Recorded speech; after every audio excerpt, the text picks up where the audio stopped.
علیہ السلام نے فرمایا ایک بندہ گنجا تھا. گنجا کوئی ترتیب آگے پیچھے ہو جائے تو مفہوم کے لحاظ سے، لیکن میں مفہوم اس کا واضح کرتا ہوں. ایک گنجا تھا، کوئی شے نہیں تھی، سر پہ بال بھی نہیں تھے، رویا کرتا تھا. اللہ تعالیٰ نے فرشتے کو بھیجا، تجھے کیا چاہیے؟ تو کہنے لگا بال آ جائیں اور تھوڑا مال آ جائے. فرشتے نے ہاتھ پھیرا تو بال بھی آ گئے تو بکریاں بھی آ گئیں، لائنیں لگ گئیں، مال ہی مال ہو. دوسرے کے پاس گیا، وہ کوڑا تھا.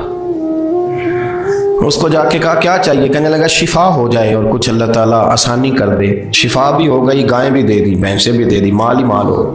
پھر ایک کے پاس گیا، وہ اندھا تھا. تجھے کیا چاہیے؟ اس نے کہا آنکھیں مل جائیں اور کچھ ساتھ اللہ مال دے دے. اونٹ ہی اونٹ ہو گئے.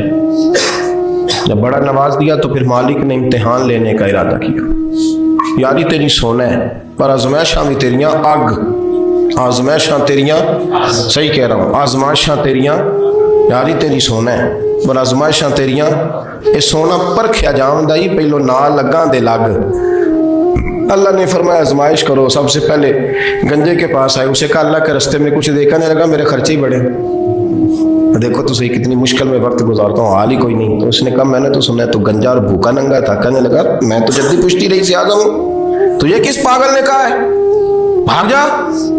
اس نے کہا اچھا جیسے تو تھا ویسے ہی ہو جائے. کھیت کھلیان اجڑ گئے، پھر سے گنجا ہو گیا. حضور علیہ السلام فرمانے لگے. پھر وہ اس کے پاس گیا جو کوڑا تھا، اسے کہا کچھ دے. کہنے لگا خرچے ہی بڑے. اب پوچھ لیں کسی امیر آدمی سے، کہے گا چکی کے نیچے ہاتھ ہے میرا، میرے سے زیادہ تو پریشان بندہ ہی کوئی نہیں. کیا بتاؤں آپ کو، اتنا ٹیکس ہے، اتنا جرمانہ ہے، فلانی شے، بڑا کچھ گنواتے ہیں لوگ. اس نے کہا میں نے تو سنا تو پہلے کوڑا تھا. اس نے کہا اچھا دوڑ جا، میں تو رئیس اعظم ہوں، دادا بھی پردادا بھی اور ساری نسل ہی. اس نے کہا اچھا جیسے تو تھا ویسے ہی ہو جائے. پھر وہ گیا اندھے کے پاس اور جا کے کہا اللہ کے نام پہ کچھ دے. تو کہنے لگا رب کے نام پہ؟ یہ کھڑے ہیں اونٹ، جتنے تیرے دل کرے لے گا. اس نے کہا کیا مانا اس بات کا؟ کہنے لگا یار تجھے کیا بتاؤں، میں تو اندھا تھا، میں نے تو کبھی دنیا دیکھی نہیں تھی. پھر اس کریم نے فضل کیا تو مجھے بڑا کچھ دکھایا. میں کیا بتاؤں، میرا دل کر رہا ہے کہہ دوں کہ پھر اس نے کعبہ دکھایا، پھر اس نے روضہ رسول دکھایا، پھر اس نے ریاض الجنہ کے سجدے دکھائے، پھر اس نے اپنے محبوب کے دروازے کی رونقیں دکھائیں. اس نے بڑا کچھ دیا، اس نے بڑا نوازا. میرے پاس تو شاید میں بدکار پرانا خادم، کسے در ملی نہ ٹوئی. واصف یار نے نظر جو کی تھی پھر واصف ہی ہوئی. اور مالک کریم ہمیں جو اپنے فضل سے دیا ہے وہ اپنے رستے میں خیرات کرنے کی بھی توفیق دے. آخر دعوانا الحمدللہ.